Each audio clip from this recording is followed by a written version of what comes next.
السلام عليكم ورحمة الله وبركاته. هنتكلم معاكم النهاردة إن شاء الله عن البيض الغير مخصب. أول حاجة ازاي تكشف عن البيض الغير مخصب.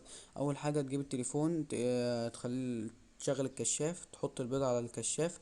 لو كان لون البيضة فيها عروق حمراء يبقى ديت كده هوت الحمد لله مخصبة. لو كانت البيضة زي اللي في النص كده هوت يبقى ديت غير مخصبة. وهنقول دلوقتي الأسباب بتاع إن البيض غير مخصب. اول سبب ان البيض يبقى غير مخصب ان الذكر ما عندوش خبره في التزاوج. يعني ايه؟ الذكر يا اما يبقى صغير قوي زي اللي قدامكم كده اهوت، يا اما الذكر يكون كبير قوي فما يقدرش يتزاوج مع الانثى. فالموضوع دوت ليه حل بسيط جدا. انك اول حاجه تعرف ان الذكر والانثى بتوع البادج بيبلغوا امتى. الذكر والانثى بيبلغوا عند 7 اشهر، ويقدروا يتزاوجوا عند 8 اشهر. وأنسب وقت للتزاوج الشتاء والربيع، عشان برودة الجو بيحفز الطيور وخصوصا الإناث على دخول العش. بس انت لو سمحت لهم ان هم يبيضوا قبل كده هيحصل لك مشاكل كتير قوي. بعد كده هنتكلم عن تاني سبب عندنا، هو ضعف جسم الأنثى أو الذكر. لو الأنثى جسمها ضعيف، الذكر لما يجي يتشبث فيها هيلاقي النتاية هتقع بالذكر من على المكسم اللي هي الوقافة.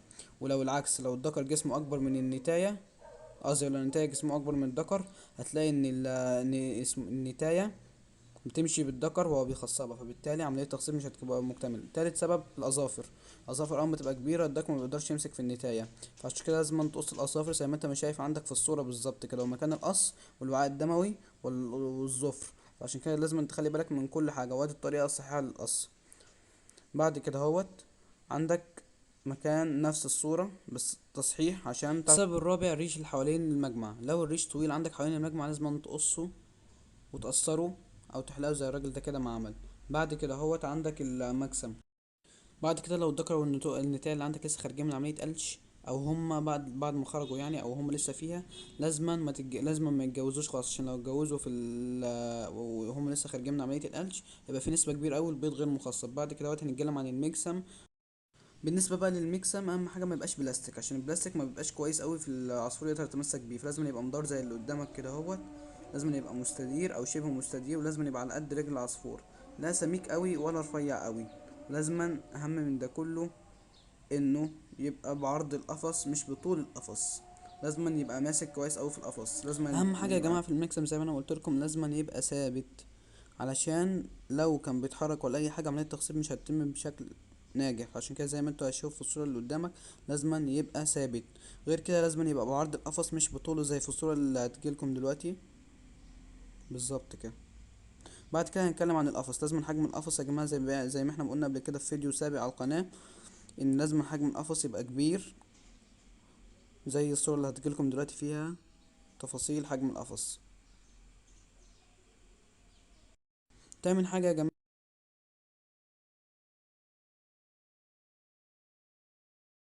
تامن حاجه يا جماعه بعد كده لازما تحاول تبعد الحاجات اللي بتخوف العصفور عنه اكتر ما يمكن، زي الغربان، الصقور، الحاجات اللي بتبقى ظاهرة في البلكونة دي اللي لو شافها العصفور ممكن ما يبيضش اساسا خالص. الحاجات دي بترعب العصفور.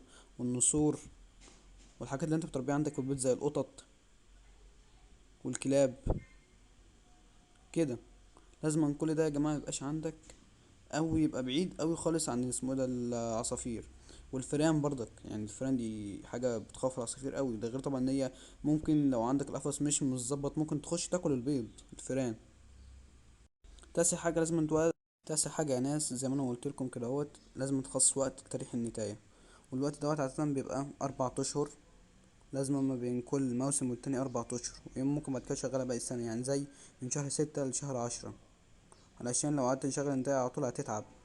فعشان كده لازم تريحها شوية ما بين اهو زي ما قالك، اذا اردت ان توقف الطيور عن تكاثر اجعل مدة نهارها لا تتعدى 8 ساعات في مسكنها وخفف الضوء. عاشر حاجة عندك بقى، لو عندك نتاية حنينة زيادة عن اللزوم، يعني ايه؟ اول ما اول بيضة تلاقيها قعدت على البيض ومرضتش تقوم تاني خالص، دي بقى ليها حل. اول حاجة انك تشيل البيضة، اول بيضة تشيلها وتحطها في مكان دافي. بعد كده تشيل تاني بيضة وتحطها في مكان دافي عشان تطلع تخلي الذكر يكسرها، عشان لو سبتها كده هتلاقي اول او تاني بيضة بس المخصبين والباقي لا. ولو ما طلعتش لازم تقفل باب العشة وتخليها تطلع غصب عنها. رقم 11 عندنا النظام الغذائي، اللي هو طبعا لازم يحتوي على البيض البيض بالبقسماط والجرجير عشان ده برضك محافظ للذكورة، وبعض الأطعمة الأخرى زي الخس والكلام ده، بس أهم حاجة عندنا احنا البيض بالبقسماط والجرجير. ومن أيضا الحاجات المحافظة للذكورة فيتامين ه سيلينيوم.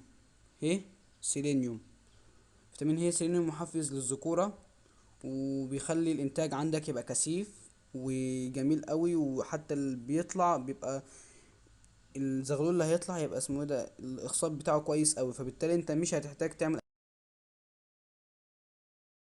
كده يبقى وصلنا معاكم لاخر حلقه، وهنفوق كده خلاص يعني حلينا موضوع البيض الغير مخصب. وما تنساش تعمل لي لايك وتشترك في القناه عشان يوصلك كل جديد، والسلام عليكم ورحمه الله وبركاته.